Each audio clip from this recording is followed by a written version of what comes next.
August 10th, 2025. Exactly 3:25 p.m. Russian commanders were meeting at an underground table in Kherson, planning a new deployment. They were quite relaxed because they were underground. At that moment, an F-16 was preparing to launch from the runway. The meeting was proceeding normally, and nothing had been detected in the system's weak points. However, this secret command facility had been monitored by the Ukrainian army for months. The facility's antenna clusters and communication hubs had been mapped, and the entry and exit routes and nearby supply points had been analyzed. The Russian commanders were unaware that they had been compromised, and in a moment, a single F-16 would deliver two 454-kilogram JDAM ER bombs into the underground headquarters, where 25 high-ranking Russian military officials were located. But the attack was not a simple fire-and-forget profile.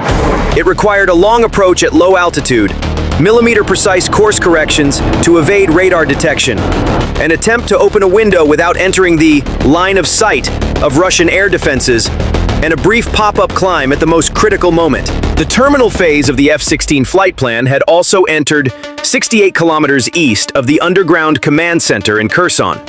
The Ukrainian Air Force was ready. A single F-16 was assigned to the mission. There was no escort.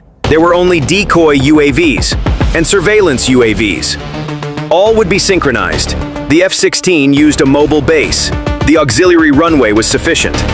The F-16's pre-takeoff preparations were completed at 14:57. Two GBU-62 JDAM ERs were loaded onto the aircraft's wing stations on the mobile runway, a delayed fuse was set in the tail, and a chaff pod was attached under the fuselage.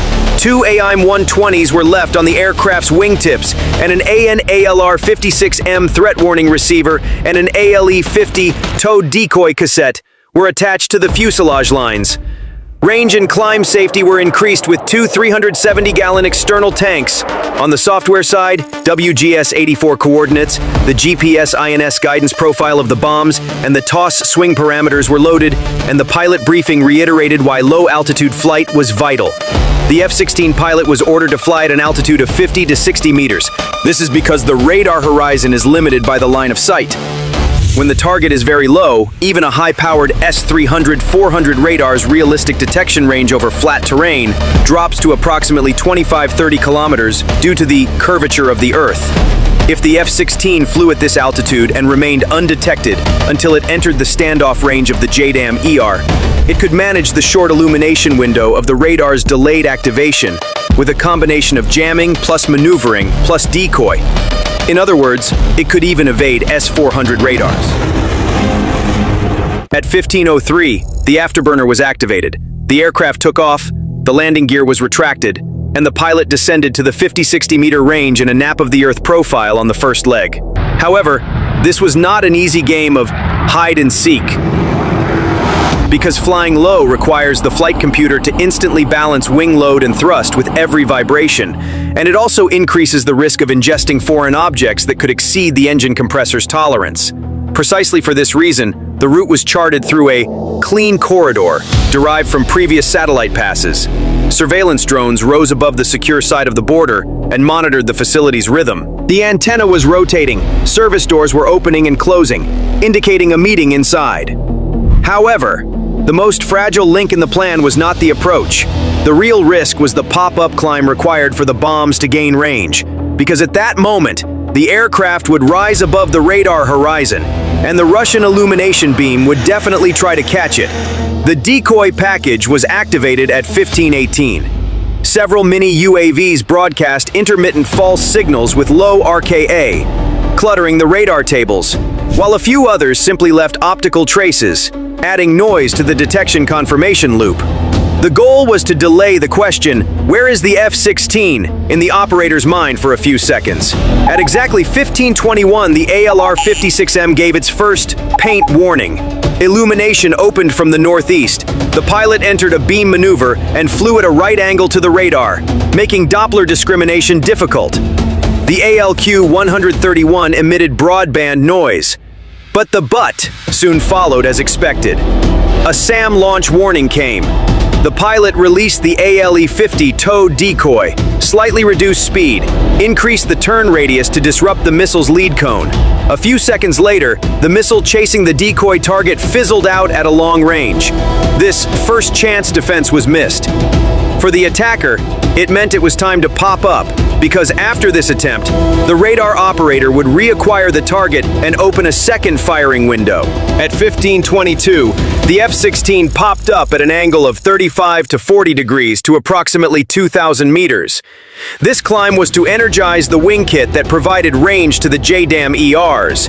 The higher and faster the bombs separated, the further they could stand off in the glide phase, thus pushing the release point back several kilometers and reducing the risk of entering the line of sight and being hit. The delayed fuse setting for the JDAM ER munition was 1.1 seconds. A single munition had a high explosive power with its 454-kilogram steel body. JDAM is a system that combines tail guidance and an ER wing kit. The INS-GPS combination in the tail maintains the course based on inertia, even under GNSS jamming, while the wings carry the bomb forward like a glider. In the terminal phase, the delayed fuse detonates at the desired depth underground, taking into account the altitude profile and approach speed. Why delayed? Because the target was an underground command center. The explosion needed to occur at a depth that would penetrate the ventilation shaft and suddenly compress the accumulated air inside, meaning the top plate would collapse. The internal corridors would be knocked down by the shock wave, and the electrical ventilation backbone would be disabled together. For the defenders, the result was a small hole on the surface, a major disruption inside. For the attackers, it was the gain of multiple critical functions collapsing with a single shot. Meanwhile, the Russian commanders underground were continuing their meeting. The secret underground headquarters where the Russian commanders were located was built with a 3-level bunker gallery system. The structures on the surface served only as a cover. Communication antennas were suspended from the surface and were vulnerable to analysis. As the first JDAM ER separated, the INS reference locked, the GPS keys remained open. The second bomb was fired with a millisecond difference. The aircraft immediately descended nose down with half a ton of fuel, glided back into the 50 to 60 meter band, and entered the egress line. Ukrainian intelligence had been tracking these signals for weeks. Satellite imagery was matched with movement analysis. Signal analysis determined meeting times. The F-16 mission was completely locked onto this data. The pod image acquired the target in the terminal phase. The resolution window was down to a few seconds. After the JDAM ER munition was released, it transitioned to independent glide. The wing deployment command was issued within seconds. GPS correction was synchronized with the mission computer. The munition was directed at a 40-degree angle toward the roof block. The impact on the surface occurred after all these processes. The penetrating warhead struck the concrete block of the secret underground facility where Russian commanders were located. At 15:27, the first bomb entered within meters of the facility's main ventilation shaft axis. The explosion occurred at the center of the gallery system. The facility's pressure chambers collapsed. At the time of the attack, as mentioned, there were 25 active Russian military personnel inside. Among them were the battalion commander and the chief of staff. 3 ammunition officers and 2 level planners were also at the meeting.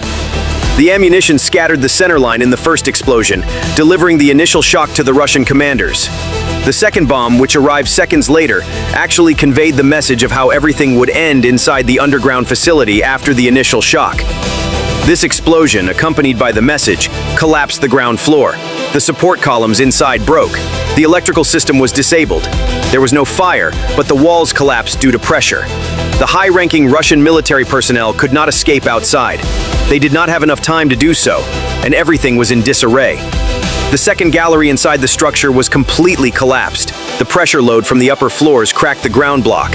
3 of the ground support columns were dislodged. The interior walls were shattered. Furniture, consoles, and tactical maps were destroyed. The headquarters room collapsed inward, swallowing the lower level. Russian officers were directly exposed to the internal pressure. Physical losses were reported as 25. This signaled the collapse of the Russian high-ranking military echelon in Kherson. There was no possibility of evacuation. The F-16 transitioned to a low maneuver 6 seconds after takeoff. The radar signature was suppressed by the wave surface. The aircraft landed on the mobile runway within 17 minutes. No tracking was performed. Pod images were transferred to backup systems. The pilot broke radio silence after the mission. The EW system was not activated because it was not needed. No rearming took place after the mission. After completing its mission, the F-16 jet returned to its takeoff airspace. The loss of the secret underground headquarters created a domino effect on the Kherson front line. Forward position planning was halted for 8 hours. Artillery fire was delayed. The supply headquarters could not give approval. Engineering activities were suspended. Drone flight permits were suspended.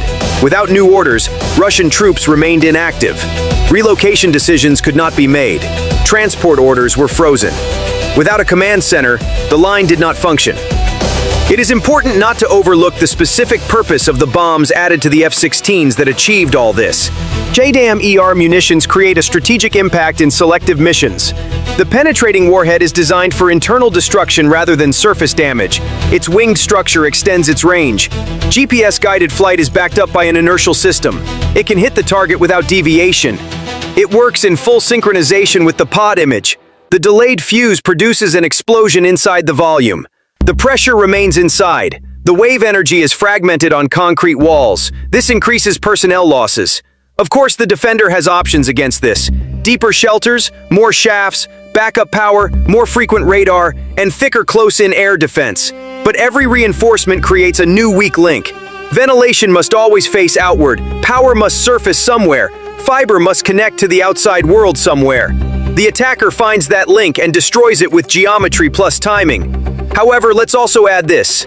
This scheme is not immune to failure. Bad wind, weak GNSS, incorrect DTM load, faulty missile delay, or loss of the tracking UAV can all cause the same attack to fail. What works today may not work as easily tomorrow. The attacker must compensate for this with backup targets, backup routes, backup jamming. The operational outcome of this operation is to sever a battalion's decision and supply node at midday. With the collapse of headquarters, the flow of orders on the front line stopped. Instructions given to the front line were not completed. Forward bases went into standby mode. Artillery units could not obtain target information. The minefield control program was suspended. Armored units waited for movement permission.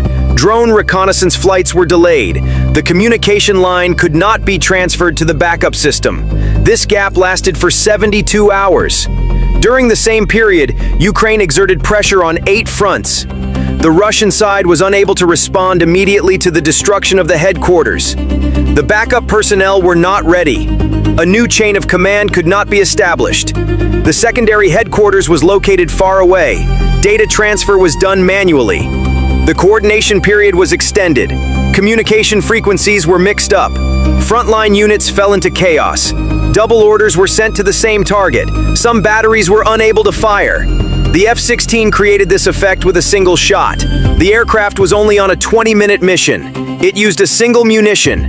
Ukraine made this mission model standard. The F-16 took off from a mobile runway, not a fixed base. The landing point was changed during the mission. The aircraft did not stay on the runway for more than 15 minutes. 6 hours after the attack, the Oleshki record was entered into the intelligence system. Satellite images confirmed the destruction in 14 frames. The images showed that the central building was completely destroyed. The diameter of the hole matched the diameter of the munition. JDAM-ER profile was identified in the trace analysis. The fuse timing was measured at 1.1 seconds.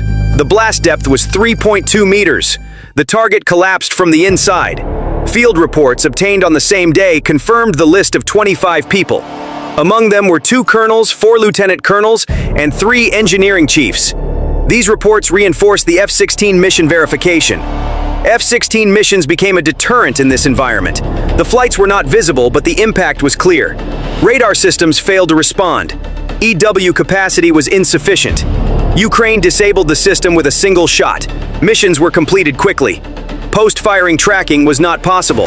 There was no trace, no route, no signal. There was only destruction.